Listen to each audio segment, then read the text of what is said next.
이 아이의 이름은 타쿠야입니다. 그는 한때 꿈은 억압된 욕망에서 태어난다고 들었습니다. 그리고 그는 방금 돌아가신 가족에 대한 꿈을 꾸었습니다. 그럼 그의 욕망은 무엇일까요? 생각에 잠긴 그에게 선생님이 타쿠야를 수업에 부르러 왔습니다. 선생님의 말을 통해 그는 종종 결석한다는 것을 알게 됩니다. 선생님은 또한 타쿠야의 최근에 돌아가신 아버지에 대해 애도를 표했습니다.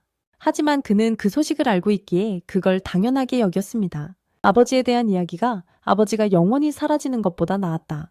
연구 중 동굴에서 죽는 것은 타쿠야가 아버지에게 예상했던 일이었다. 타쿠야를 수업에 부르는 것 외에 선생님은 또 다른 부탁을 하셨다. 새로운 전학생이 학교에 막 도착했고 타쿠야의 임무는 그 학생을 감시하는 것이었다. 그는 그것이 매우 귀찮고 시간 낭비라고 생각했다.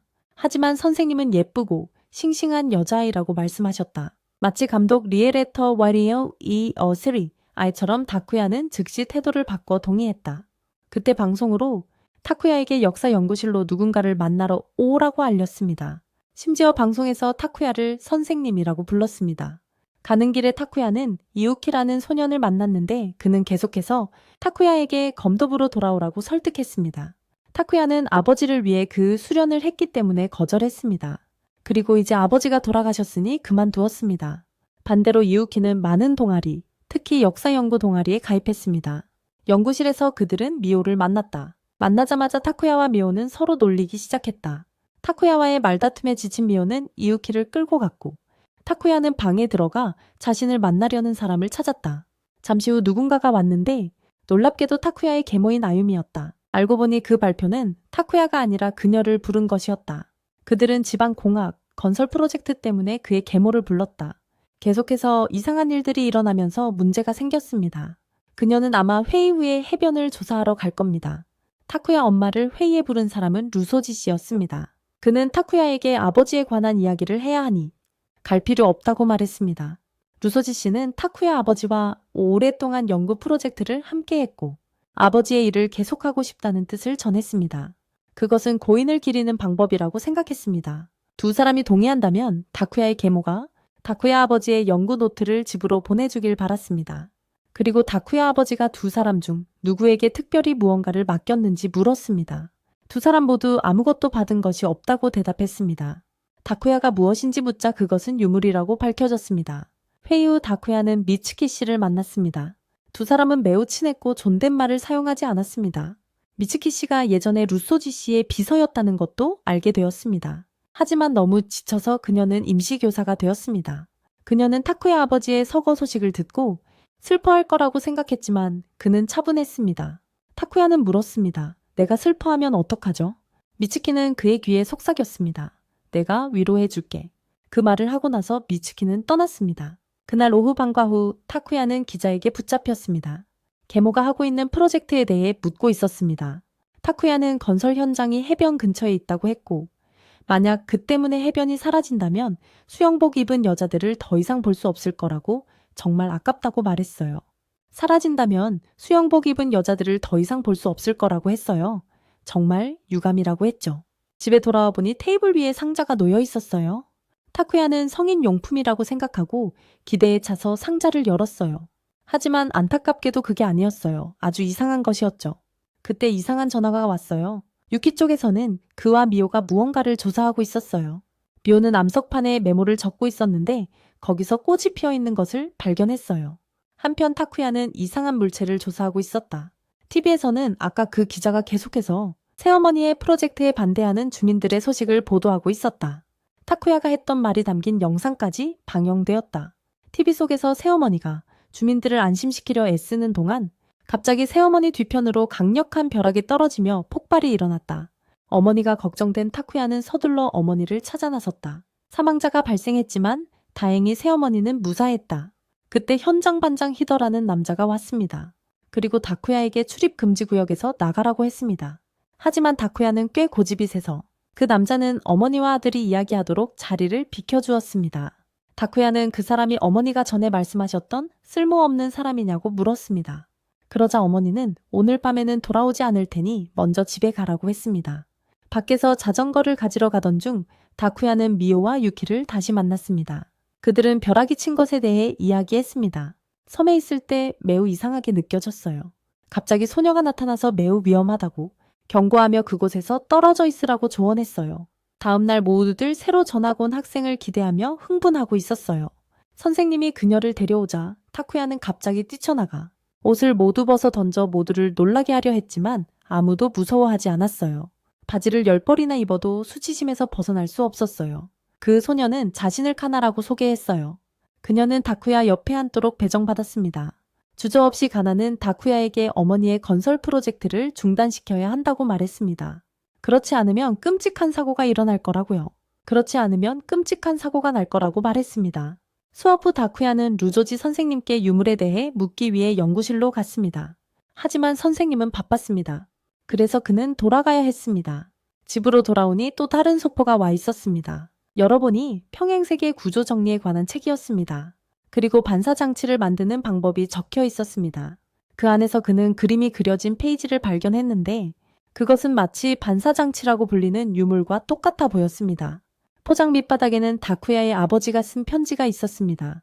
편지에는 자신이 죽은 것이 아니라 사라진 것뿐이라고 적혀 있었습니다. 그리고 보석들을 모아 그날 밤 켄노미사키라는 곳으로 가라고 했습니다.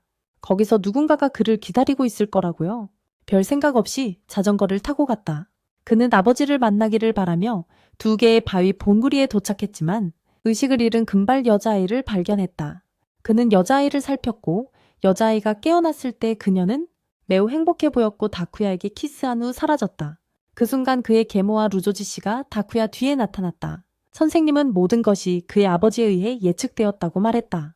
그의 아버지는 그 장치를 남겨두었고 그것을 통해 우주를 넘나드는 타쿠야 뉴먼이라 불리는 그의 아버지는 세상을 지배하는 법칙의 존재를 발견했고 어머니는 그의 영감의 원천이었다. 선생님은 타쿠야의 부모님이 다른 세계에서 여전히 살아있다는 것을 확인했고 타쿠야 자신이 그 증거였다. 그렇게 말한 후 선생님은 총을 꺼내 들고 타쿠야에게 유물을 넘겨줄 것을 요구했다. 분명 라이터는 아니었다. 타쿠야는 유물이 부모님을 다시 만나게 해줄 수 있는지 물었습니다. 선생님은 그것을 확인했습니다. 그것이 유일한 장치였습니다.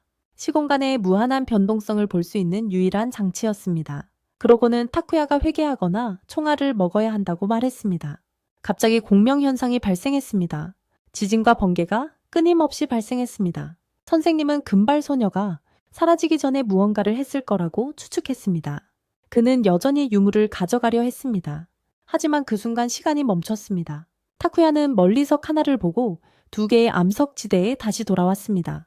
마약을 한 것 같다고 생각한 타쿠야는 방으로 돌아가 잠이 들었습니다. 다음날 타쿠야는 1994년 7월 26일 오전 8시 34분에 일어났습니다. 그는 류조지 선생님께 전날 일에 대해 질문하려고 학교로 달려갔습니다. 하지만 선생님은 자신과 타쿠야의 새어머니가 지난 며칠 동안 회의에 참석하고 있었다고 말했습니다. 뭔가 잘못되었다는 것을 감지한 다쿠야는 평행세계에 대한 책을 다시 검토하기 위해 학교 옥상으로 올라갔습니다. 그는 유물의 기능을 탐색하기 시작했습니다. 첫째 게임의 체크포인트처럼 이전 시점으로 시간을 되돌릴 수 있었습니다. 마치 나중에 돌아올 위치를 저장하는 것처럼요. 단순히 나중에 돌아올 위치를 저장하는 것과 같았습니다. 둘째, 그가 가지고 온 모든 것은 그와 함께 시간을 되돌렸습니다. 다쿠야는 아버지와 나눈 대화를 떠올렸습니다. 그들은 역사가 시간 흐름에 영향을 미치는 방법, 소위 할아버지 역설에 대해 이야기했습니다. 위키에서 찾아봐. 설명하려면 너무 길어. 책을 읽으면서 타쿠야는 그 반사장치가 평행세계로 이동할 수 있게 해준다는 것을 알게 되었다. 책 읽기에 몰두한 나머지 타쿠야는 카나가 자신을 보고 있다는 것을 알아채지 못했다. 깜짝 놀라 그는 재빨리 자리를 떴다. 학교 시간에 에리코 선생님은 오늘부터 여름방학이 시작되며 여름 숙제를 모두 마쳤는지 확인하라고 학생들에게 당부했다. 타쿠야는 연구실로 갔다. 미와 유키에게 어제 그가 거기에 왔었는지 물었다.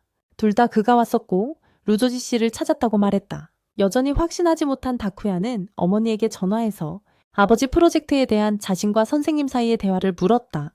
계모는 그들이 대화를 나눴고 자신이 아버지의 연구 노트를 선생님께 드리기로 동의했다고 확인했다. 하지만 개인적인 물건이 많았기 때문에 그녀는 루조지 씨에게 넘기기 전에 다쿠야에게 정리를 부탁했다. 타쿠야는 바쁘지 않았기에 승낙했다. 그 김에 친구 2명도 불러서 같이 도와달라고 했다. 집으로 돌아가는 길에 그들은 도시에서 일어나고 있는 이상한 사건들에 대해 이야기했다. 타쿠야의 집에 도착하자 세 사람 모두 타쿠야 아버지의 방에 들어가 정리를 시작했다. 그러던 중 타쿠야는 잠긴 캐비닛을 발견했다. 그때 미호는 타쿠야 아버지가 여전히 400년 주기설을 연구하고 있었음을 알게 되었다. 그의 말에 따르면 일본 역사는 400년마다 큰 변화를 겪는다고 합니다. 1600년경에는 에도 막부가 성립되었습니다. 1200년경에는 가마쿠라 막부가 성립되었습니다. 800년경에는 헤이안쿄로 천도되었습니다. 그리고 400년경에는 궁정이 일본을 통일했습니다. 이 모든 것의 공통점은 모든 문제의 근원이 외국인에게서 비롯되었다는 것입니다. 타쿠야의 아버지는 모든 일본 전통이 외국인들이 들여왔다고 해서 크게 비판을 받았어요. 얼마 지나지 않아 세 사람은 청소를 마쳤습니다. 아직 이른 시간이라 미호는 다른 두 사람을 삼각산에 가자고 했습니다. 두 개의 바위 본구리가 있는 곳으로 갔는데 뜻밖에도 그곳에 카나를 만났습니다. 그래서 꽃을 놓은 사람이 카나였던 거였습니다. 미호는 그 이유를 물었지만 카나는 아무 말 없이 떠났습니다. 미호는 계속해서 바위에 새겨진 글을 필사했다. 두 개의 돌은 8,000년 동안 그곳에 있었다. 그 돌에 새겨진 글은 말하자면 4대 문명보다도 오래된 것이었다. 산에서 돌아온 타쿠야는 현장 관리자인 히데요가 최근 낙노의 사고로 인해 사망자가 발생한 것에 대해 작업반에게 추궁당하고 있는 것을 발견했다. 그 남자는 자신의 짓이었다는 것을 감히 인정하지 못하고 타쿠야의 계모에게 책임을 돌렸다. 타쿠야는 그 남자가 어머니의 허락 없이 혼자서 행동해 왔다는 사실도 알게 되었습니다. 심지어 타쿠야 일행에게 삼각산에 가지 말라고 했습니다. 그들이 암석 지형을 파괴할 것이기 때문이라고 했습니다. 그 돌들이 도시의 문화유산이라고 반박했습니다. 미호는 그 돌들이 도시의 문화유산이라고 말하며 반대했습니다. 하지만 그는 시장이 이미 허가를 내줬다고 그러니 그들이 간섭할 권리가 없고 간섭하고 싶다면 고소하라고 했습니다. 하지만 그들은 간섭할 권리가 없고 간섭하고 싶다면 고소하라고 했습니다. 하지만 그 남자는 잘못 건드린 겁니다. 왜냐하면 그 여자애는 그의 앞에는 시장의 딸이 서 있었다. 그 말을 듣자 그 겁쟁이는 즉시 물러서서 문제를 피해 도망쳤다. 그날 밤 타쿠야가 집에 돌아오니 쪽지가 있었다. 어머니가 오늘 집에 안 온다는 내용의 쪽지였다. 그래서 그는 라면으로 저녁을 먹었다. 누워서 TV를 보는 동안에도 그는 여전히 전날 일어났던 일을 생각하고 있었다. 그런 다음 그는 어머니를 찾으러 연구소로 갔다. 경비원 말로는 그녀가 과학장비 임대회사로 방금 떠났다고 합니다. 타쿠야는 그녀를 따라 창고로 갔고 거기서 그의 어머니가 2명의 건달 같은 남자들에게 협박을 받고 있었습니다. 조직원들을 넘기라고. 타쿠야는 밖에서 안으로 들어가기 전에 검문소를 통과했습니다. 그런 다음 어머니를 보호하기 위해 안으로 들어갔습니다. 하지만 고등학생이 2명의 조직원을 이긴 적은 없으므로 계모는 타쿠야의 안전을 위해 서류를 넘겼습니다. 하지만 그 두 남자는 타쿠야의 어머니를 폭행하려고까지 했습니다. 타쿠야는 싸우려고 달려들었지만 한 방에 쓰러졌습니다. 포기하지 않고 타쿠야는 유물을 사용하여 저장 지점으로 되돌아갔습니다. 이번에는 막대기를 가지고 왔지만 두 남자에게 다시 얻어맞았습니다. 그는 계속해서 되돌리고 트로피를 가지고 왔지만 소용없었습니다. 다시 저장을 불러오려는 순간 건마는 히더가 마치 각본처럼 갑자기 나타났습니다. 놀랍게도 팔을 휘두르고 발길질만으로 두 조폭을 쫓아냈습니다. 그러고는 다쿠야의 어머니가 다쿠야를 집으로 데려가 치료하도록 도왔습니다. 그리고 언제든지 필요하면 도와주겠다고 말씀드리고 떠났습니다. 그 후 어머니와 아들은 앉아서 이야기를 나누었습니다. 다쿠야가 계속 위험에 자신을 던지는 것에 대해 매우 슬퍼했지만 동시에 그가 정말로 어른이 된 것에 대해 매우 기뻤습니다. 하지만 더 이상 무모한 짓을 하지 말라고 부탁했습니다. 이제는 두 사람뿐이니까요. 다음날 다쿠야는 여름 학교에 갔습니다. 유우키가 그를 동아리에 초대하러 왔지만 다쿠야는 자전거에서 넘어져 다친 몸이라 귀찮아했습니다. 그는 아직 자전거에서 넘어져 다친 상태라 귀찮았습니다. 수업을 빼먹고 싶었던 그는 유우키에게 자신 대신 참석해달라고 하고 생각해보겠다고 말했습니다. 그런 다음 그는 양호실에 갔다가 우연히 카나와 미쓰리코를 만났습니다. 그는 우연히 카나의 목걸이를 보고 어릴 적 자신이 똑같은 목걸이를 한 사람을 만났던 기억을 떠올렸습니다. 그는 그녀에게 다가가 목걸이에 대해 물었습니다. 카나는 그것이 보석이 아니라 자기 인생의 불꽃이라고 말했어요. 그리고 나서 떠났어요. 미쓰리코는 그에게 미츠키가 그를 찾고 있다고 말했어요. 옥상에서 미츠키는 다쿠야에게 졸업 후 무엇을 할 계획인지 묻고 싶어 했어요. 그들의 대화를 통해 우리는 미츠키가 다쿠야의 아버지를 사랑했지만 그 마음이 받아들여지지 않았다는 것을 알게 되었어요. 그녀는 현재 그의 아버지의 연구를 정리하는 일을 맡고 있었어요. 그녀는 또한 최근 루소지 씨가 매우 이상하게 행동하고 있다고 말했어요. 그는 예전과 달리 훨씬 예민해졌어요. 거의 다른 사람 같았죠. 연구에 완전히 몰두했어요. 마치 홀린 듯이 말이죠. 타쿠야는 선생님을 계속 지켜보겠다고 했어요. 그리고 무슨 일이 생기면 저에게 알리겠다고 했죠. 그 후 그는 새엄에게 전화를 받았습니다. 새엄마는 집에 중요한 서류를 두고 왔다며 타쿠야에게 가져다 달라고 부탁했습니다. 그가 연구소 정문에 도착했을 때 거기에 이미 많은 시민들이 건물 앞에서 시위하고 있었습니다. 경비원이 타쿠야를 안으로 들여보냈습니다. 가는 길에 비디오인지 히더인지 어쨌든 타쿠야는 그런 겁쟁이들의 이름 따위 기억하려 하지 않았던 그 남자를 만났습니다. 그 남자는 타쿠야를 대신해 서류를 전달해 주겠다고 제안했지만 타쿠야는 거절했습니다. 그리고는 직접 어머니께 서류를 전달했습니다. 어머니는 기뻐하셨지만 기자회견에 급히 가야 했기에 시간이 많지 않았습니다. 한편 비디오라는 남자가 몰래 서류를 훔쳤습니다. 기자회견에서 타쿠야는 전에 만났던 여자 기자를 만났습니다. 그녀는 그가 유명한 의사의 아들이라는 것을 알고 있었습니다. 둘이 너무 닮았기 때문입니다.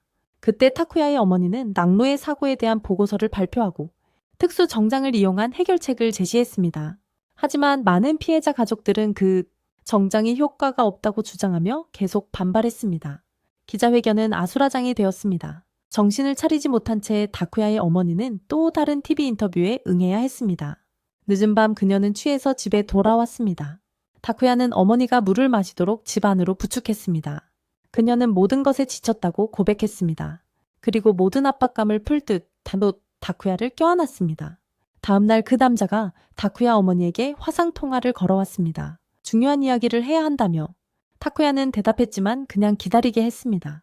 미호 쪽에서는 아버지가 최근 스캔들을 피하기 위해 미국 유학을 보내기로 결정했는데 그 때문에 미호는 매우 슬퍼서 학교 가는 길에 타쿠야가 놀려도 아무런 반응을 보이지 않았습니다. 두 사람 뒤에는 수상한 인물이 지켜보고 있었습니다. 학교에서 타쿠야는 자신이 인터뷰했던 기자를 다시 만났는데 류조지 씨와 마침 타쿠야와 이야기할 일이 있었습니다. 그녀는 현재 조사 중인 지오텍과 시장의 유착 지오텍 프로젝트에 대해 더 알고 싶어서 그의 계모의 일에 대해 알고 싶어 했습니다. 그녀는 현재 지오텍과 시장의 유착 지오텍 프로젝트를 조사하고 있었습니다. 그녀는 시장 딸 미호가 그 일에 대해 아는 것이 있는지 물었다. 타쿠야는 친구를 팔 생각이 없었지만 기자는 아무도 배신할 필요가 없다고 말했다. 잘못한 사람은 시장이고 타쿠야는 친구가 올바른 길을 걷기를 바라지 않나요? 그녀는 명함을 건네주며 언제든지 전화하라고 했고 자신을 카오리라고 소개했다. 며칠간 수업을 빼먹은 타쿠야는 다시 여름학교에 돌아왔다. 카오리의 명함을 다시 보니 뒷면에 경고가 적혀 있었다. 그 비겁한 영상 조심해. 불안한 마음에 타쿠야는 서둘러 집으로 향했지만 에리코에게 붙잡혔다. 도망칠 수 없다는 것을 알고 그는 바로 그 자리에서 체크포인트를 저장했다. 잠시 후 방송 시스템을 통해 안내 방송이 나왔다. 타쿠야에게 전화가 왔다. 어머니의 매니저였다. 어머니가 연구소에 오지 않았다고 했다. 타쿠야가 무슨 일이냐고 묻자 그들은 자세히 말하지 않았다. 어머니의 프로젝트가 불법적인 활동과 관련이 있을지도 모른다는 말만 했다. 걱정으로 가득 찬 타쿠야는 서둘러 집으로 돌아와 그 남자가 어머니를 몰래 촬영하는 것을 목격했습니다. 격분한 타쿠야는 한때 2명의 조폭을 물리쳤던 그 남자를 끌어내려 구타하기 시작했습니다. 하지만 어머니는 그를 말리고 심지어는 뺨까지 때렸습니다.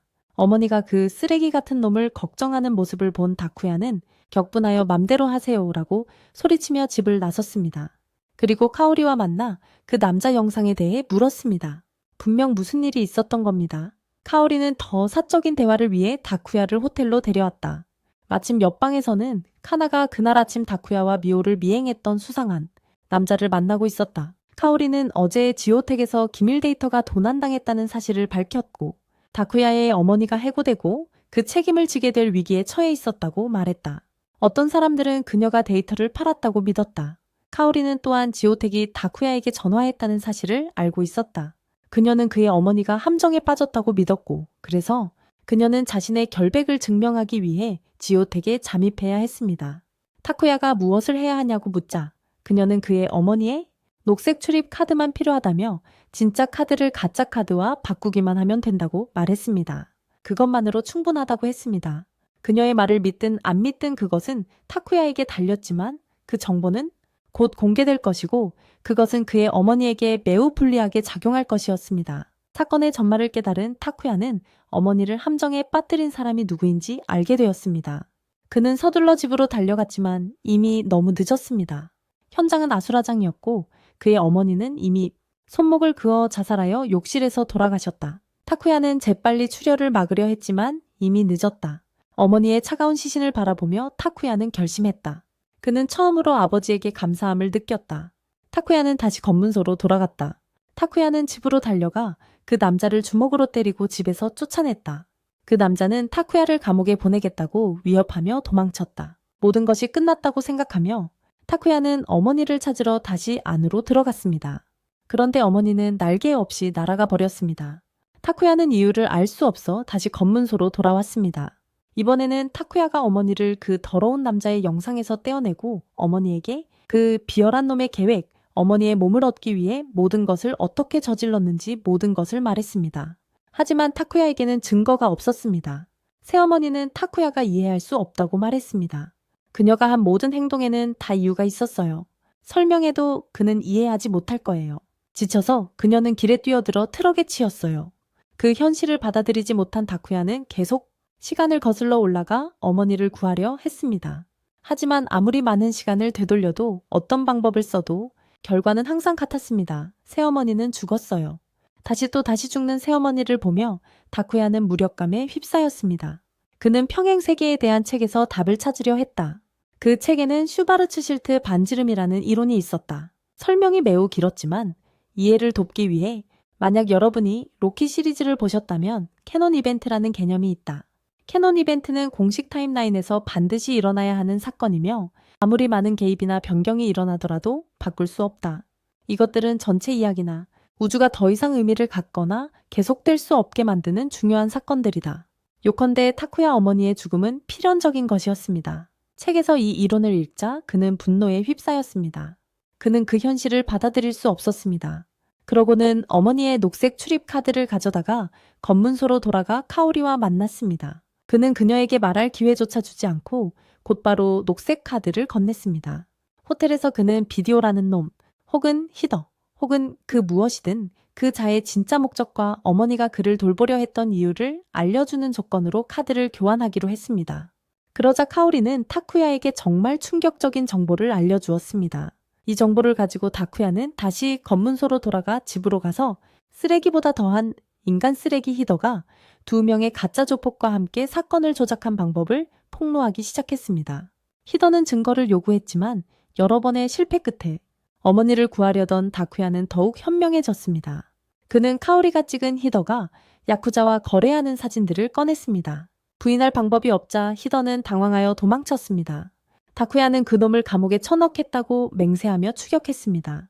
타쿠야는 그놈을 감옥에 쳐넣겠다고 맹세하며 추격했습니다. 교도소에 넣어서 흑인들이 그에게 혼쭐을 내주게 하려고 했어. 하지만 그 겁쟁이는 너무 빨리 도망쳐서 타쿠야는 따라잡을 수 없었어. 다행히도 카오리는 근처 덤불에 숨어 있었고 화분으로 그 변태의 머리를 쳤어. 타쿠야는 카오리에게 그 쓰레기가 한 짓을 모두 말해주고 그를 카오리에게 맡긴 채 어머니가 다시 날아오르려고 하는지 확인하러 서둘러 집으로 돌아갔어. 다행히도 이번에는 날지 않았어. 욕실에서 수영 연습을 하려고 했어. 타쿠야가 그녀를 막으려고 달려들었다. 그녀가 그 짓을 하지 못하게 몸을 날렸지만 그녀는 여전히 자신의 목숨을 끊으려 했다. 타쿠야는 정신 차리라고 그녀의 뺨을 때렸다. 아직 그녀의 고통을 이해하지 못하더라도 타쿠야는 그녀를 설득하려 했다. 타쿠야는 노력할 테니 그녀는 어리석은 짓을 해선 안 되었다. 그녀는 타쿠야에게 남은 유일한 가족이었다. 말다툼 중에 가끔 계모가 자기 이름을 말했지 엄마라고 부르지 않았어요. 진정이 된 후 타쿠야는 그녀의 결백을 증명하는 것을 돕겠다고 약속했어요. 몇 개의 시간대를 거쳐야 하든 상관없이 그는 모든 우주에서 그녀를 구할 거예요. 다음날 타쿠야는 여름 학교에 가기 전에 어머니를 배웅했어요. 거기서 이리코는 그에게 엄청난 양의 숙제를 던졌어요. 그의 잦은 무당열석 때문에 쌓인 숙제였어요. 숙제를 끝내지 못하면 이번 여름은 안녕이에요. 갑자기 아버지가 타쿠야를 누군가를 만나라고 부르셨습니다. 기뻐서 그는 이우키에게 숙제를 던져놓고 떠났습니다. 이번에 그를 기다리고 있던 사람은 카오리였습니다. 영상 관련 상황에 대해 그녀는 자신의 인맥을 이용해 그를 지오텍에서 쫓아냈습니다. 그녀의 사람들이 그를 다른 곳으로 정은시킨 후 며칠 안에 해고할 것입니다. 타쿠야는 그 남자를 감옥에 보낼 수 없다는 사실에 여전히 좌절했지만 카오리는 그의 어머니가 다시는 그를 볼 수 없도록 하는 계획을 세웠습니다. 타쿠야는 카오리가 녹색 카드를 사용하여 연구시설의 출입 제한 구역에 접근하려는 목적이 무엇인지 알고 싶어 했습니다. 카오리는 그가 알고 싶다면 자신의 파트너가 되어야 한다고 말했습니다. 그날 밤 그들은 연구시설에 잠입할 계획을 시작했습니다. 보안이 매우 삼엄했기 때문에 타쿠야는 뒷문으로 들어가야 했고 카오리는 기자 신분이었기에 정문으로 들어가 그를 위해 뒷문을 열어줄 수 있었습니다. 그들은 성공적으로 시설에 침입했습니다. 그 순간 안에 있던 모든 사람들은 결정하기 위한 회의 중이었습니다. 그 순간 시설 안의 모든 사람들은 결정을 내리기 위한 회의 중이었습니다. 다쿠야 어머니에 대한 징계 조치에 대해서요. 만약 그 문을 통과할 수 있다면 카오리는 그의 어머니가 무죄임을 증명하는 것을 도울 거예요. 안전을 위해 다쿠야는 여기에 체크포인트를 저장했어요. 하지만 아직 들어갈 수 없었어요. 먼저 신호등을 녹색으로 바꿔야 했죠. 그래서 카오리는 확인하러 제어실로 갔어요. 경비실에서 전에 다쿠야를 도왔던 소녀가 문 앞에서 그를 보자 문을 열어줬어요. 안에는 여러 종류의 돌들이 있었습니다. 카오리는 지방공학의 진짜 목적이 이 돌들을 발굴하는 것이라고 설명했습니다. 그 이유는 곧 알게 될 것입니다. 더 깊이 들어가자 타쿠야는 새로운 종류의 빛나는 광물을 보았습니다. 어머니께서 그것을 프사이카이트라고 이름 지으셨습니다. 그것은 아버지가 매우 관심 있게 여기셨던 것이었습니다. 그 돌은 처음 삼각산 아래에서 발굴되었습니다. 그것은 특이한 성질을 가지고 있었습니다. 인간의 정신과 반응하여 엄청난 에너지를 생성했습니다. 어떤 사람들은 그것을 살아있는 광물로 여기기도 했습니다. 하지만 그것에는 하나의 약점이 있었습니다. 외부의 돌들은 분자 결합이 매우 약했습니다. 공기에 노출되기만 해도 성질이 변했습니다. 그래서 이렇게 결정화시켜 보관해야 했습니다. 사이키드 스톤은 유일한 샘플이었습니다. 그리고 이것은 그의 새어머니가 연구해 온 것이기도 했습니다. 결정화입니다. 비디오의 진짜 목적은 어머니를 기밀 유출범으로 몰아쓰는 것이었어요. 그 기회를 이용해 돌을 훔치면서요. 이제 그들의 계획은 돌이 도난당한 것처럼 보이게 하고 그놈을 함정에 빠뜨리는 거였죠. 어머니를 위해 타쿠야는 단호하게 격리실을 파괴했습니다. 경보가 울리기 시작했고 타쿠야는 성공했다고 생각했죠. 그런데 갑자기 카오리가 본색을 드러내 그를 공격했습니다. 영상이 나타났는데 알고 보니 그 둘이 계속 같이 일을 하고 있었어요. 계속해서 타쿠야에게 모든 책임을 떠넘기려고 꾸몄던 거죠. 하지만 놀랍게도 타쿠야의 직감은 틀린 적이 없었어요. 그는 즉시 체크포인트로 되돌아갔습니다. 하지만 되돌아간 후에도 여전히 그 둘을 어떻게 처리해야 할지 알아내지 못했습니다. 이번에도 그는 이전과 같은 계획을 따라 일부러 자신이 직접 피해를 입어야 그들이 자신과 어머니를 겨냥하는 이유를 물어볼 수 있을 거라고 생각했어요. 물론 어머니가 이미 스캔들에 휘말려 있었기 때문이죠. 그리고 이제 아들까지 절도 혐의를 받게 되면 어머니는 완전히 끝장날 겁니다. 카오리는 기업들로부터 돈을 갈취하고 언론에 폭로하는 자본주의 스파이였습니다. 그리고 그녀의 고용주는 다쿠야의 학교 사람이었죠. 이 모든 말을 하고 나서 두 사람은 상황이 더 악화되기 전에 재빨리 떠났습니다. 하지만 다쿠야는 그들에게 너무 순진하다고 말했습니다. 말하면서 경례를 했지만 사실은 잠든 경비병에게서 훔친 무정이었고 짐작이 가시죠. 그들이 자백한 모든 것이 전송되고 녹음되었어요. 두 사람은 곧 체포되었습니다. 두 사람은 곧 체포됐어요.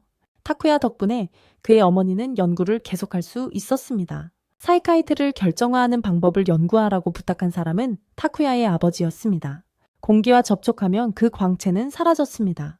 그의 아버지는 그 돌에 깊이 매달려 있었고 자신의 일기에 대해 자세히 적어두었습니다. 어머니는 그것을 조사한 후 다쿠야의 아버지가 여전히 친어머니를 깊이 사랑했다는 것을 확인했습니다. 그래서 그 돌을 연구했던 것입니다. 갑자기 다쿠야는 간섭을 받기 시작했습니다. 계모는 놀라지 않고 다쿠야가 떠날 시간이 된 것 같다고 말했습니다. 아버지의 수첩에는 평행세계에 대한 언급이 있었습니다. 그녀는 그가 어떤 세계에서 왔는지 몰랐지만 그가 타쿠야가 진정으로 속한 곳으로 돌아갈 거라고 생각했어요. 그리고 순식간에 타쿠야는 사라졌습니다. 그는 아버지를 만났고 아버지는 그에게 업보는 절대적이며 이것은 혼돈의 수정이라고 말했습니다. 그는 거기에 남을 수 없다는 것을 알게 되었고 몇 가지 변화와 함께 다시 시작점으로 돌아가 모든 것을 다시 시작해야 할 것입니다. 왜 그가 이걸 알았을까요? 그가 브린다 나무 옆에 있었기 때문입니다. 그 나무는 과거, 현재, 미래의 모든 사건을 지배했습니다. 마지막으로 다시 한번 말씀드리자면 그는 업보가 삶의 모든 것을 지배한다고 말했고, 타쿠야가 그 비밀을 밝히고 싶다면 역사를 탐구해야 할 것이라고 했습니다. 시간은 타쿠야가 류조지 씨에게 총을 겨눈 순간으로 되돌아갔고 그는 다른 곳으로 이동되었습니다. 그는 집으로 돌아와 밤새도록 잠을 잤습니다. 그는 1994년 7월 26일 오전 8시 39분에 일어났습니다. 처음과 5분 차이였습니다. 이것은 여름방학의 시작이었습니다. 타쿠야는 출석 확인을 위해 학교에 갔는데 류조지 선생님이 야간 회의 이야기를 아직 하고 계셨습니다. 류조지 선생님은 아직 야간 회의 이야기를 하고 계셨습니다. 타쿠야는 이리코 선생님을 찾아 보건실에 들렀지만 카나만 있었습니다. 역시나 카나가 하고 있던 목걸이는 매우 익숙했습니다. 그 후 카나는 먼저 갔고 타쿠야는 이리코 선생님을 기다리면서 그녀의 옷을 발견했습니다. 타쿠야가 옷을 집어들여 살펴보려는 순간 미호가 들어와서 바로 그를 변태라고 불렀습니다. 타쿠야는 미호에게 이리코의 옷을 건네주고 떠났다. 이번에는 미츠키를 만났는데 미츠키는 그를 옥상으로 데려가서 다시 한번 류조지 선생님이 담배를 싫어하던 사람에서 중독될 정도로 바뀌었다는 이야기를 했다. 선생님 어머니도 아들이 변했다고 말씀하셨다. 타쿠야는 또 선생님이 외부인들을 만나고 있었다고 말했는데 하나는 기자인 카오리였고 다른 하나는 선생님이 고용한 형사였다. 타쿠야는 또 어머니와 선생님의 대화에서 선생님이 세 번째 희생자의 저주에 대해 언급했던 것을 기억했다. 타쿠야가 나중에 선생님 댁에 들러 연구 자료를 전달하고 수상한 점이 있는지 살펴보고 미츠키에게 보고하겠다고 했어요. 그 후 타쿠야와 유키는 모든 지식을 총동원해서 숙제를 끝냈습니다. 숙제를 마치고 선생님 댁으로 향했습니다. 리오도 함께 가고 싶어 했습니다. 타쿠야는 카나도 초대했지만 그녀는 루오 선생님에게서 인간이 아닌 냄새가 난다며 거절했습니다. 가는 길에 세 사람은 자신들이 감시당하고 있다는 것을 깨달았습니다. 선생님 댁에 도착하자 할머니 한 분이 나와 그들을 맞이했다. 유우키는 안에서 불길한 분위기를 느꼈다. 그는 오래된 창고를 발견했고 할머니의 말에 따르면 저택은 400년 전에 지어졌고 그 후로 개축되었다고 한다. 하지만 창고가 과거에서 돌아온 것처럼 여전히 낡아 보였다. 그들은 나중에 그 할머니가 선생님의 어머니라는 것을 알게 되었다. 들어가기 전에 할머니는 그들에게 아들, 루오 선생님이 더 이상 자신의 아들이 아니라고 변했다고 경고했다. 그러다 루오 씨를 만났습니다. 장소는 넓었지만 가구가 없어 이상하게 텅 비어 있었습니다.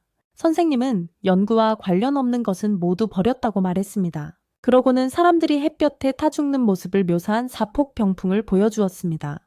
배경에는 유럽식 교회와 비슷한 건물이 있었습니다. 이것은 다쿠야 아버지의 가설을 더욱 뒷받침했습니다. 사실 선생님은 별로 좋아하지 않았지만 다쿠야 아버지가 매우 흥미로워했기 때문에 아버지의 남다른 직감 때문에 계속 가지고 있었습니다.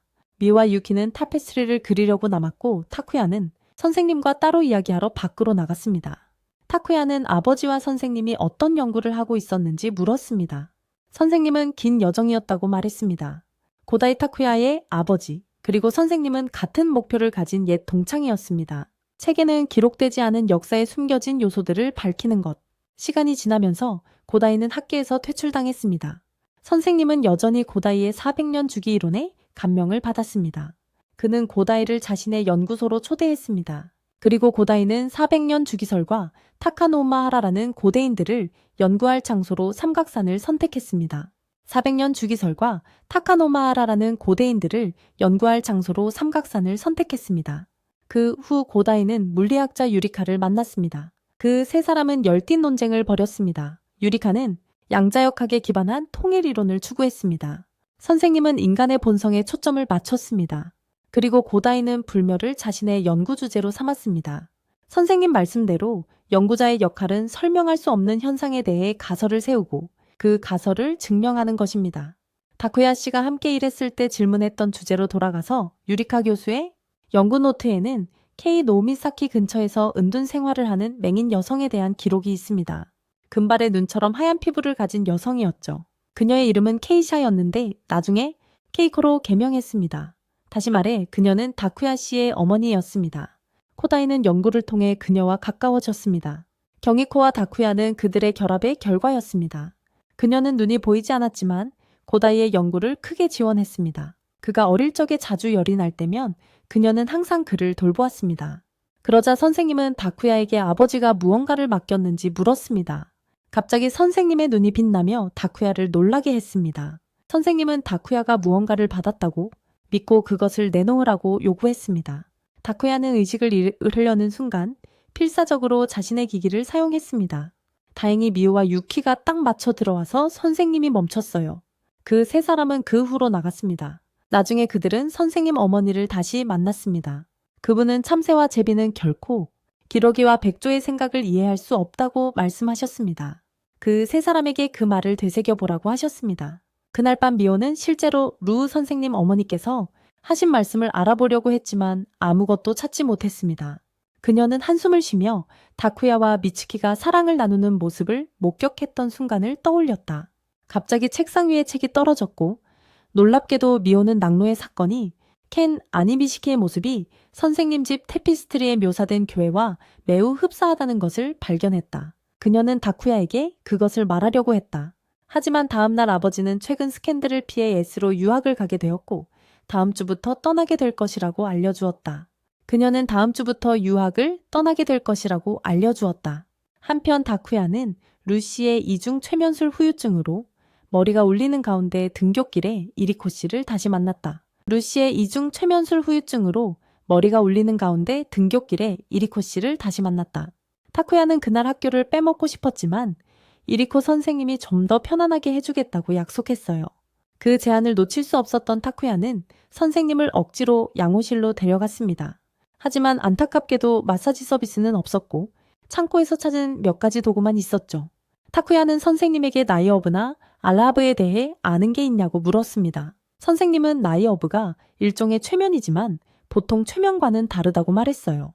최면 상태에서도 타쿠야는 의식이 있고 인지할 수 있게 해주는 것이라고 했습니다. 나중에 코나가 휴식을 취하려고 양호실에 왔습니다. 특별 마사지를 받은 후 타쿠야는 옥상으로 올라가 미츠키를 다시 만났습니다.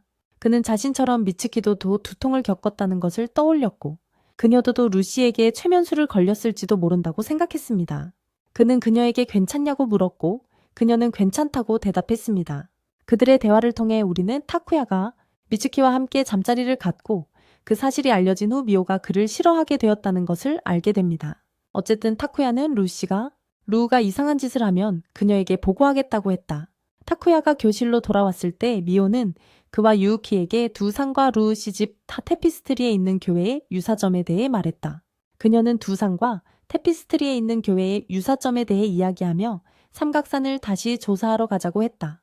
그녀는 일주일 안에 그 미스터리를 밝히고 싶다고 했지만 곧 떠날 거라는 사실은 타쿠야나 유우키에게 말하지 않았다. 그리고 수업이 시작되었다. 그러자 수업이 시작되었다. 이번 시험은 미스트 이전과는 달랐다. 에리코는 모든 문제를 다 맞춰야만 나갈 수 있다고 말했어요. 틀리면 계속해서 맞출 때까지 반복해야 했어요. 분명히 이건 타쿠야처럼 항상 수업을 빼먹는 사람을 겨냥한 거였어요. 하지만 놀랍게도 똑똑해서가 아니라 유물을 사용해서 검문소로 돌아갔기 때문에 한 번에 끝냈어요. 타쿠야와 미호는 먼저 끝내고 떠났지만 유키는 시험을 끝내기 위해 남아있어야 했어요. 둘은 정보를 얻기 위해 미호의 집으로 갔습니다. 미호는 다쿠야 아버지가 쓴 책, 타카노마하라 사람들을 소개하는 유산을 꺼냈습니다. 하지만 그 책에는 부족의 정확한 위치가 나와 있지 않았습니다. 자세히 읽어보니 삼각산을 가리키는 단서가 있었습니다. 거기에 있는 두 개의 돌에 새겨진 글은 뽕리엔 편천년 전 것이었고 미호는 그것이 타카노마하라 사람들이 쓴 것이라고 추측했습니다. 요컨대 미호는 삼각산에 무언가가 있다고 확신했습니다. 외출 준비를 하던 중 아버지가 갑자기 방에 들어왔다. 급한 나머지 미호를 부른 다쿠야는 실수로 그녀의 알몸을 보게 되었다. 그녀의 비명에 놀란 아버지는 밖에서 남자아이의 목소리도 함께 들었다. 미호의 아버지는 총을 가지러 달려갔다. 안에서는 아버지가 다쿠야에게 총알 세례를 퍼붓기 전에 도망치라고 소리쳤다. 그 순간 아버지는 이미 총의 장전을 마쳤지만 다행히도 초인종이 울려 아버지는 아래층으로 내려가야 했다. 다쿠야는 그 기회를 타서 도망쳤다. 방문객은 유키였습니다. 문을 열자마자 미호 아버지는 총을 그의 머리에 겨누며 쫓아냈습니다. 그 후 타쿠야와 미호는 삼각산에 올라가 두 개의 돌을 찾았습니다. 그녀는 산이 정말로 테피스트리 속 교회라면 어딘가에 입구가 있을 거라고 생각해서 두 사람은 나뉘어서 수색했습니다. 나중에 미호는 다른 곳과 달라 보이는 지역을 발견했고 더 파려고 하자 발목을 접질렀습니다. 타쿠야는 무리하지 말라고 하고 그녀를 업고 돌아왔다. 미호를 응급처치를 위해 학교 보건실로 데려다 주었고 그 후 그녀는 아버지가 지방공학 건설 프로젝트와 관련된 부정부패 스캔들에 연루되어 사카마치를 떠날 것이라고 말했다. 그들의 대화가 절정에 달했을 때 미츠키가 들어왔고 삼각관계 드라마가 시작되었다. 미츠키와 미호는 말다툼을 시작했다. 미츠키는 미호가 타쿠야를 사랑한다는 것을 알고 있었다. 미호가 부인할수록 더욱 티가 났다. 드라마를 잠시 멈추고 미츠키는 타쿠야에게 미호를 집에 데려다 주라고 했습니다. 마침 그들의 대화는 유키에게 들켰습니다. 바로 다음날 타쿠야가 걷고 있는데 미호가 갑자기 그를 형편없는 사람이라고 야단쳤습니다. 무슨 일이 일어났는지 혼란스러워서 사람들이 모여있는 곳으로 갔더니 미호의 아버지이자 시장인 사람의 부정부패를 고발하는 청원서가 있었습니다. 타쿠야는 재빨리 군중을 해산시키고 고발장을 조사했지만 사람들은 그가 표현의 자유를 침해해야 한다고 주장했습니다. 하지만 표현의 자유는 자신의 말에 책임질 의향이 있는 사람들에게만 적용됩니다. 익명으로 글을 올리는 것은 비겁한 것과 다를 바 없습니다. 타쿠야는 사람들을 해산시켰습니다. 한편 미호의 아버지는 기자들에게 둘러싸였고 미호 자신은 학교에서 험담의 대상이 되었습니다. 그녀는 연구실에 가서 유키를 다시 만났습니다. 그는 그 사건에 대해 들었고 그녀에게 자신을 의지해도 된다고 말했습니다. 타쿠야는 밖에서 들어와서 설명하려고 했습니다. 미호에게 여러 가지를 말했지만 미호는 그를 무시하고 가버렸다. 타쿠야는 유키를 의심하기 시작했지만 아직 확신할 수 없었다. 그는 옥상에 올라가 모든 것을 미츠키에게 이야기했지만 그녀는 그를 도울 수 있는 것이 별로 없었다. 미호는 여전히 집 앞에 기자들이 몰려 있었지만 그녀의 방에서는 다시 산으로 향할 준비를 하고 있었다. 그녀는 아버지에게 편지를 쓰고 떠났다. 한편 타쿠야는 양호실로 가는 길에 어딘가로 가는 유키를 만났다. 보건실에서 카나는 열이 나서 미스리코에게 간호를 받고 있었다. 타쿠야를 보자 카나는 재빨리 떠났다. 타쿠야와 미스리코는 정보를 유출한 익명의 인물에 대해 이야기했다. TV에서는 미호의 아버지가 시장직에서 사퇴했고 시의회가 지방공학 프로젝트에 대한 모든 지원을 중단하라는 지시를 내렸다는 발표가 있었다. 집으로 돌아와 타쿠야는 미호의 전화번호를 찾아 전화하려 했지만 먼저 그의 전화가 울렸다. 계모였다. 그녀는 스폰서들과의 문제 때문에 늦을 것이라고, 그리고 번개사고, 희생자 가족들과의 문제는 해결되었습니다. 그녀는 또한 이 시간대에서는 미호의 아버지와 아무런 관계가 없다고 확인했습니다. 하지만 그녀는 다쿠야에게 미호를 돌봐달라고 부탁했습니다. 자신은 잘못한 것이 없고 부모의 죄를 자식에게 물려서는 안 된다고 말하며 가능하다면 미호를 도와달라고 부탁했습니다. 그 말을 마음에 새긴 다쿠야는 전화를 하지 않고 직접 미호의 집으로 가기로 했습니다. 거기서 그는 미호에 대한 정보를 캐내려는 기자 카오리와 만났습니다. 그에게서 또다시 똑같은 수법으로 뭔가를 주면 도와주겠다고 했어요. 타쿠야는 대답하고 싶지 않았지만 갑자기 유키가 와서 미호가 가출했다고 말했어요. 하인들에게서 들었고 편지도 발견했대요. 멀리 가지 않았을 거라고 생각하며 두 사람은 나눠서 찾기 시작했어요. 타쿠야는 학교를 찾아보다가 미츠키를 만났어요. 무슨 일이 있었는지 알고 나서 그녀는 도와주기로 했어요. 타쿠야가 떠난 직후 미츠키는 또 두통을 겪었지만 금방 회복하고 미호를 찾으러 갔어요. 해변을 수색하던 중 타쿠야는 카나를 만나 미호에 대해 물었습니다. 카나는 미호가 위험한 삼각산 어딘가에 있다고 말했습니다. 타쿠야는 유키와 미츠키에게 알리려고 서둘러 돌아왔고 그들은 재빨리 짐을 싸서 그곳으로 갔습니다. 과연 그들은 두 개의 돌판 옆에 미호가 판 동굴을 발견했습니다. 그들은 해 뜨기 전에 그녀를 찾아야 했습니다.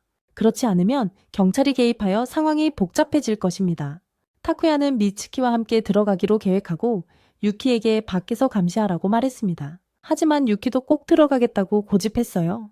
신랑의 끝에 그는 마침내 미호의 아버지를 신고한 사람이 자신이라고 인정했어요. 자신의 행동을 깊이 후회했고 미호에게 사과하기 위해 그녀를 만나야 했어요. 그녀를 매우 사랑했고 질투심 때문에 그랬다고 했어요. 타쿠야는 분노하여 그의 입에 주먹을 날렸어요.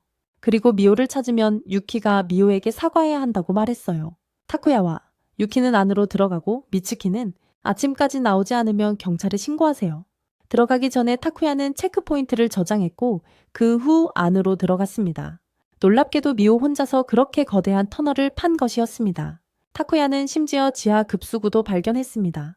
더 깊이 들어가자 두 사람은 문을 발견했고 한참 만져본 끝에 문을 열 수 있었습니다. 안에는 넓은 공간이 있었고 해골까지 있었습니다. 주위를 자세히 살펴보던 유키는 모든 것이 매우 익숙하게 느껴졌습니다. 이곳은 악의 조직을 이끌었던 강력한 지도자마신 겔지의 지하 기지였습니다. 그는 한때 무고한 사람들을 노예로 삼아 강제 노역을 시켰습니다. 말도 안 되는 소리 같았지만 그들은 그 가능성을 배제할 수 없었습니다. 이 지역에는 뼈와 곡괭이가 있었고 이는 과거 감옥이자 광산이었음을 시사했습니다. 남아있는 의복 디자인 또한 매우 고대의 것이었습니다. 계속해서 그들은 벽에 난 구멍을 발견했고 그것은 숨겨진 통로였습니다. 안에는 죄수였던 시체들과 함께 비문이 새겨져 있었습니다. 두 돌판에 있는 것과 비슷한 해골들 옆에 근처에 미호의 배낭이 있었어. 아마 잠시 멈춰서 뭔가를 적다가 길을 잃었을 거야. 걱정된 유우키는 당황해서 더 안쪽으로 들어갔다가 함정에 빠졌어. 타쿠야는 그 뒤를 쫓아 내려갔지만 유우키가 함정에 치명상을 입은 것을 발견했어. 그런 상태에서도 유우키는 타쿠야에게 미호를 찾아서 자기 대신 사과하라고 말했어.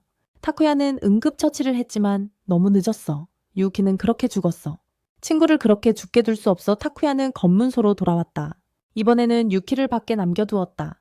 저렇게 쓸모없는 애는 방해만 될 테니까. 그러고는 미츠키와 함께 안으로 들어갔다. 이번에는 타쿠야가 미호의 배낭이 있는 곳으로 그녀를 안내했다. 그가 배낭을 집어 들자마자 작은 진동이 일어나 둘 다 구덩이로 떨어졌다. 다행히 둘 다 다치지 않았다. 주변을 비추자 다른 해골이 하나 더 있었는데 다른 것들보다 최근 것처럼 보였다. 옆에는 놀랍게도 일기장이 있었는데 타쿠야 아버지와 함께 연구했던 유리카 박사의 것이었습니다. 안에는 두려움과 관련된 알 수 없는 메모와 유리카를 짓누르는 곧 닥칠 환영에 대한 내용이 적혀 있었습니다.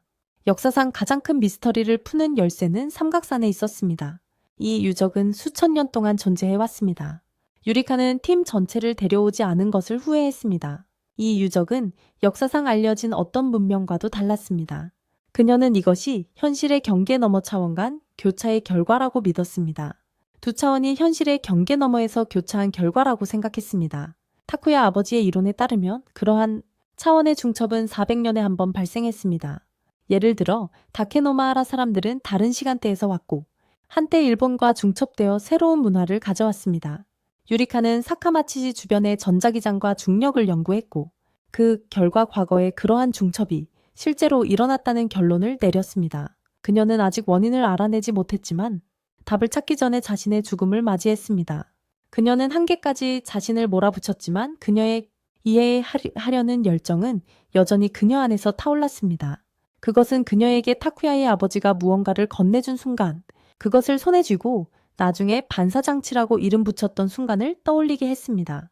갑자기 손전등이 꺼지고 미츠키는 타쿠야가 유물을 가지고 있다는 것을 알고 나서 이상하게 행동하기 시작했습니다. 마치 최면에 걸린 듯 그녀는 류 교수의 권총을 꺼내 타쿠야에게 넘기라고 위협했다. 미츠키는 정신을 차리려 했지만 실패했다. 타쿠야는 도망쳤고 결국 아버지를 찾아갔다. 그는 더 깊숙이 도망쳐 들어가 고대의 관을 발견했다. 그는 모험을 걸고 안에 숨었지만 좋은 생각은 아니었다. 미츠키가 다가오고 있었다. 미츠키가 다가오고 있었다. 갑자기 관이 무너져 타쿠야는 빛나는 지하호수로 떨어졌다. 다행히 미호가 그를 제때 잡아당겼다. 타쿠야는 그녀가 무사한 것을 보고 안심했다. 그는 빛나는 호수에 놀랐지만 미호는 그것이 물이 아니라 호수 바닥에 돌이 빛나는 것이라고 말했다. 타쿠야는 거기에 사이키테 광석이 있을지도 모른다고 즉흥적으로 추측했다. 두 사람은 탈출구를 찾기 시작했다. 미호도 유리카 박사의 일기를 읽었다. 만약 그녀의 다중시간선 이론이 사실이라면 왜 여기의 문명들은 일본의 역사 기록에는 존재하지 않았습니다. 또 다른 진동이 왔습니다. 큰 바위가 떨어졌고 미호는 재빨리 피했지만 결국 물에 빠져 온몸이 젖었습니다. 그 후 두 사람은 불을 피웠습니다.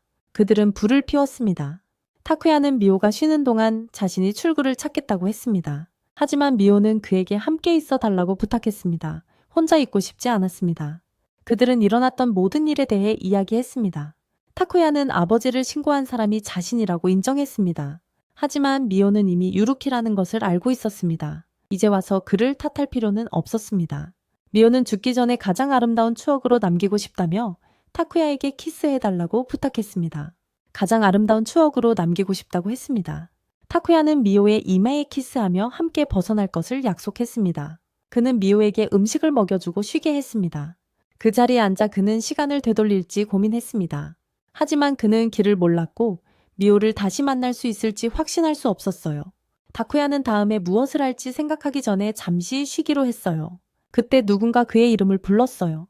그는 눈을 뜨고 어머니를 보았고 어머니는 그에게 어머니가 사라지기 전에 자신이 사랑하는 사람을 도우라고 말했어요. 어머니의 꿈 방문 후 깨어난 다쿠야는 미호를 깨워 그 이야기를 해주었어요. 그러고 나서 두 사람은 폭포로 향했는데 거기서 그의 어머니가 호수 한가운데 서 있었어요. 그가 손전등을 비추자 안에서 무언가 반짝이며 빛을 반사했어요. 타쿠야는 확인하러 들어가 보석을 발견했어요. 이때 그는 미호에게 진실을 말하기로 결심했어요.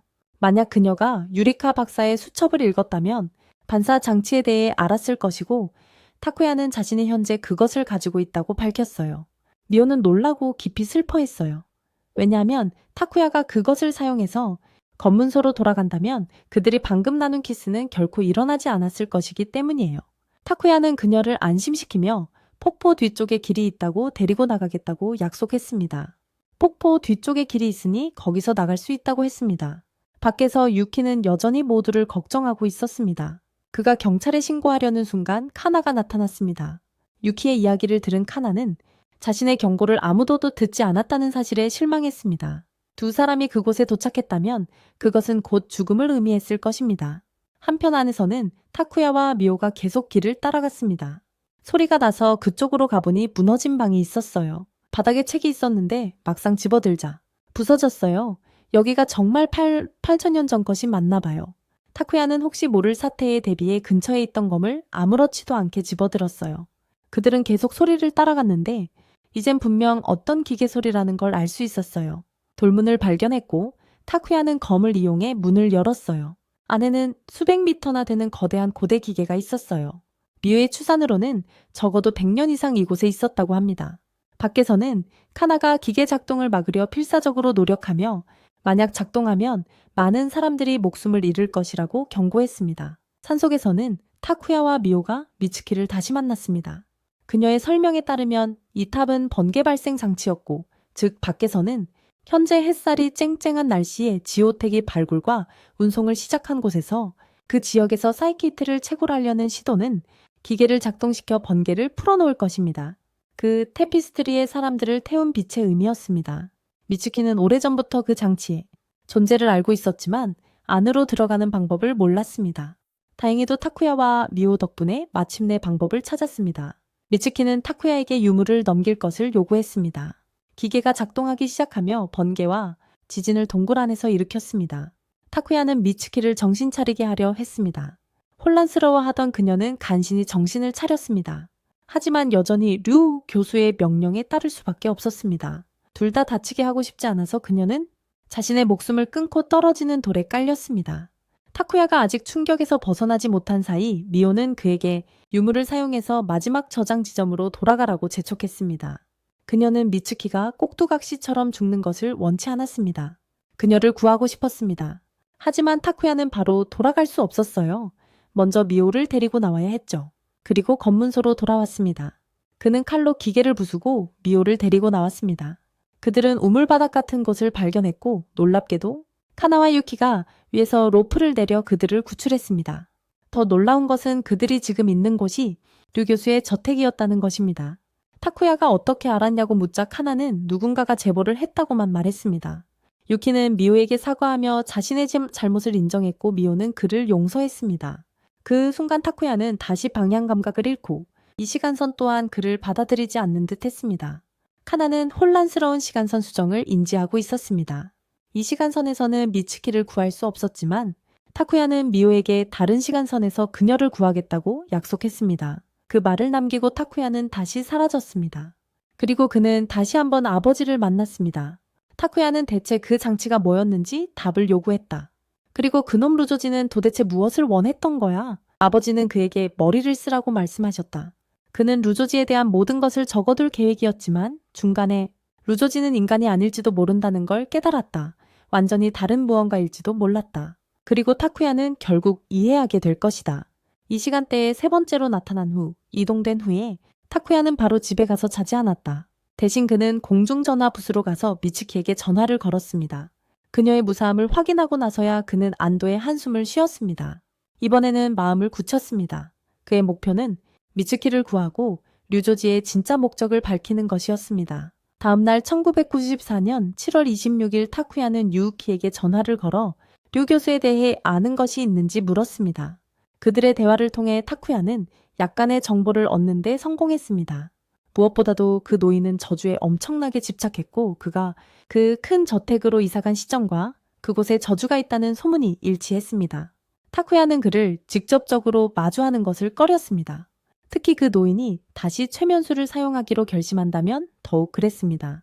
그는 아리코가 그에 대해 어느 정도 알고 있다는 것을 기억했기에 그녀에게 물어보러 갔습니다. 그는 그녀를 찾으러 의무실에 갔지만 그녀의 옷만 있을 뿐 아무도 없었습니다.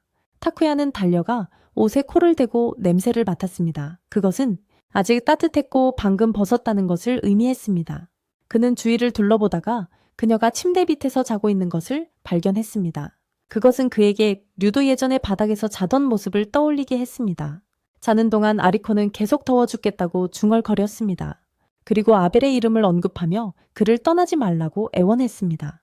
걱정된 타쿠야는 그녀를 깨우려고 불렀습니다. 아리코는 그를 아벨로 착각하고 바로 그를 껴안았습니다. 잠시 후 그녀가 정신을 차리자 비명을 질렀습니다. 소리를 들은 미유와 유키가 달려왔습니다. 둘이서 엉망진창인 상태로 발견했어요. 그때는 황하강에 10번을 뛰어들어도 죄책감이 씻기지 않을 거예요. 에리코가 오해라고 설명했는데도 미호가 그를 심하게 꾸짖었어요. 오해라고 설명했음에도 불구하고요. 다른 곳에서는 카오리가 류를 인터뷰하는 척했지만 사실은 그가 그녀에게 어떤 물건을 구해오게 할 필요가 있었어요. 무슨 수를 써서라도 손에 넣고 싶은 물건이었죠. 무슨 수를 써서라도 손에 넣고 싶은 물건이었죠. 양호실에서는 타쿠야가 유키에게 무엇을 들고 있냐고 물었고 유키는 그것을 저주와 관련된 모든 것을 모아놓은 영상이라고 소개했어요. 흥미로워 보여서 다 같이 시청했어요. 영상 전체적으로 특별히 눈에 띄는 건 없었지만 한 가지 눈에 띄는 점은 모든 저주가 류의 집에서 시작되었다는 것이었어요. 물론 명시적으로 언급되지는 않았지만요. 하지만 유키는 비디오 테이프를 더 많이 가지고 있었기에 차례로 시청하기로 했어요. 그들이 영상을 보고 있는 동안 미츠키가 타쿠야를 찾아왔고 두 사람은 다시 한번 옥상으로 올라가 이야기를 나누었어요. 류씨가 어떻게 변했는지에 대한 이야기였어요. 타쿠야는 미츠키에게 류씨 옆에 있으면 두통이 오는지 물었고 미츠키는 그렇다고 답했어요. 그 말은 류씨가 미츠키에게 나이라브를 썼을 가능성이 있다는 뜻이었어요. 타쿠야는 류씨가 이상하게 행동하기 시작한 때를 물었고 저주가 퍼지기 시작한 2달 전이라는 것을 알게 되었어요. 타쿠야는 류씨가 이상하게 행동하기 시작한 때를 물었고 알게 된 것은 2달 전 저주가 퍼지기 시작한 때와 같은 시기였어요. 미츠키는 류씨와 할 일이 있다며 떠났어요. 타쿠야는 떠나는 척했지만 사실은 그 둘을 따라 연구실로 갔어요. 그가 먼저 숨을 곳을 찾으러 들어갔고 마침 이리코도 거기에 숨어 있었어요. 둘이 함께 미츠키와 류의 대화를 엿들었어요. 미츠키는 류에게 자신이 변했다고 직접 말했지만 류는 반대로 그녀를 조종하며 자신은 변하지 않았고 변한 건 그녀라고 주장했어요. 그는 계속해서 그녀의 생각을 비틀었고 그 후 그녀에게 키스했어요. 타쿠야는 잘 보이지 않아서 앞으로 기울이려고 했어요. 이리코는 모든 것을 본 후 타쿠야에게 미츠키는 곧 사라질 테니 잊으라고 말했다. 두 사람이 간 후 타쿠야와 이리코도 나왔다. 그녀는 방과 후 카페에서 만나자고 하고 떠났다. 그날 오후 방과 후에 타쿠야는 카나를 만났다. 근처에서 류와 미츠키는 방금 떠났다. 카나는 류가 매우 교활하고 그녀의 목걸이를 훔치려 한다고 말했다. 그 후 타쿠야는 카페에 갔다. 기다리는 동안 우연히 신문에서 류와 카오리가 함께 있는 것을 보게 되었습니다. 이리코도 변장하고 나타났습니다. 두 사람은 정보를 교환했고 이리코는 타쿠야를 의심하게 되었습니다. 마치 모든 것이 반복되는 것처럼 그가 너무 많은 것을 알고 있는 것 같았기 때문입니다. 그들은 그 후 류의 저택을 조사하러 갔습니다. 이리코는 안으로 뛰어들어갔습니다. 류의 어머니는 그에 대한 정보를 주겠다고 말했습니다. 노부인은 치매에 걸린 것처럼 보였지만 사실은 표적이 되지 않기 위해서 가짜 행동을 했던 거야. 아마 교장 선생님의 비밀을 알아챘을 거야. 둘은 낡은 창고로 가서 안쪽 깊숙이 들어갔어. 거기서 끔찍한 발견을 했지. 류의 어머니가 살해당했어. 차 소리가 들리자 범인이 멀리 도망치지 않았다는 걸 알았어. 이리코는 범인을 쫓아 달려나갔고 갑자기 그 차가 전봇대를 들이받았어. 놀랍게도 미츠키였어요. 두 사람은 재빨리 그녀를 학교로 데려가 치료를 받게 했어요. 응급처치를 마친 이리코는 시체를 처리하기 위해 창고로 돌아갔어요. 타쿠야는 그녀에게 왜 류를 조사하냐고 물었지만 그녀는 그가 곧 알게 될 거라고 다른 평행 세계와의 차이점이 될지도 모른다고만 말했어요.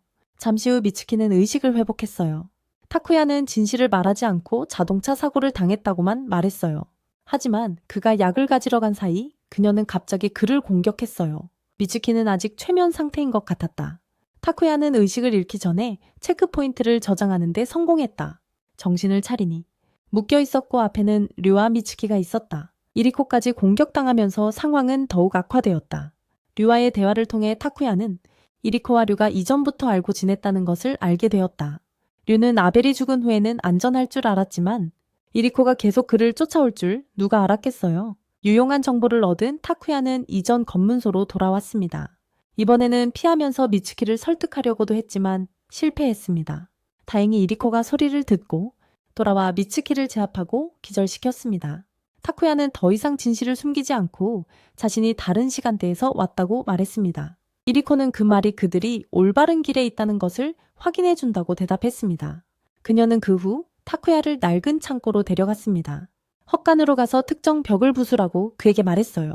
그가 벽을 부수자 안에서 인간의 뼈가 나왔어요. 타쿠야는 여전히 누구의 뼈인지 몰랐어요. 이리코는 그에게 기억해보라고 했어요. 원래 시간대에는 도시에서 이상한 연쇄살인 사건이 있었어요. 이리코는 저주에 대한 소동 중에 목격된 괴물이 아벨의 몸에 루조지 교장에 영혼이 들어있는 것이라고 덧붙였어요. 현재 루조지의 몸은 다른 무언가에 조종당하고 있었어요. 차원을 초월하는 영원한 범죄자들에게는 순수한 개념의 존재일 가능성이 있었습니다. 다른 차원을 여행하고 사건에 개입할 수 있는 능력을 가진 존재 말입니다. 타쿠야는 이것이 사실이라고 믿을 만큼 충분한 경험을 했습니다. 이리코의 목적은 류를 추적하여 체포하는 것이었습니다. 타쿠야는 그녀가 누구인지 물었습니다. 그녀는 미래의 아벨이라는 남자, 조수와 함께 매일 연구하는 과학자가 있다고 말했습니다. 그들은 브린다 나무 즉 그림을 발견했는데 그것은 모든 잠재적 사건들은 하나의 원인에서 비롯될 수 있습니다. 도표의 노드들은 일련의 규칙에 따라 나무처럼 가지를 쳤습니다. 하나의 사건의 결과는 새로운 사건의 원인이 되어 새로운 결과를 가져왔습니다. 그리고 이런 식으로 평행 세계가 형성되었습니다. 아벨은 실험을 진행했습니다. 그는 모든 사건의 기원을 찾고 싶어 했습니다. 경고에도 불구하고 그는 굳이 가겠다고 고집했습니다. 하지만 수색중 차원을 초월한 영원한 범죄자의 공격을 받았습니다. 그것이 그의 몸을 지배하고 평행 세계로 도망쳤습니다. 타갸와 이리코가 있는 곳으로 결국 아벨의 몸에서 루조지의 몸으로 옮겨갔습니다. 아벨의 육체는 부패했지만 그의 영혼은 여전히 사건 공간을 배회했습니다. 저택에 들어서자 이리코는 타갸를 이끌고 카페 뒤 비밀 통로로 들어갔습니다. 갈수록 유물에서 나오는 공명이 강해졌습니다. 마침내 그들은 차원 간 이동을 가능하게 하는 장치에 도착했습니다. 타쿠야가 가지고 있던 유물과 닮았습니다. 상태로 보아 여기에 도착한 후 손상된 것 같습니다. 그래서 류가 타쿠야에게 유물을 빼앗으려 했던 것입니다. 그때 류도 나타났지만 이리코의 말을 모두 터무니없다고 부인했습니다. 더 이상 말싸움할 필요는 없었습니다. 아벨의 해골이 증거였으니 이리코에게는 그를 유죄로 만들 증거가 충분했습니다. 그녀는 전투 준비를 했습니다. 둘은 총격전을 시작했다. 이리코는 류의 머리를 정확히 조준했지만 그는 죽지 않았다. 순수 개념적 존재에게 육체는 단지 그릇일 뿐이었지만 모든 것에는 한계가 있었다. 이리코는 돌진하여 류의 손에서 총을 쳐냈다. 하지만 그녀도 미츠키에게 총에 맞았다. 아무도 그에게 신경 쓰지 않는 사이에 타쿠야는 뛰쳐나가 총을 집어들고 류의 심장을 쏘았다. 류가 반격했지만 미츠키가 타쿠야를 감싸며 총알을 맞았다. 류는 재빨리 도망쳤고 이리코는 그를 뒤쫓았다. 타쿠야가 무사해서 미츠키는 기뻐했다. 그녀는 그를 진심으로 사랑했다. 아마 그게 그녀가 할 수 있는 전부였을 것이다. 그러고는 그녀는 죽기 전에 그에게 두 번째 보석을 건넸다. 타쿠야는 미츠키를 구하러 돌아가고 싶었다. 하지만 이리코는 그녀의 죽음은 이미 정해진 사건이라 바꿀 수 없다고 말했다. 젠장, 나보다 나이 많은 저 두 명이랑 같이 노래를 부른다. 그냥 제 머리 위에 올리는 그 클립을 바꾸는데 시간을 좀 썼어요.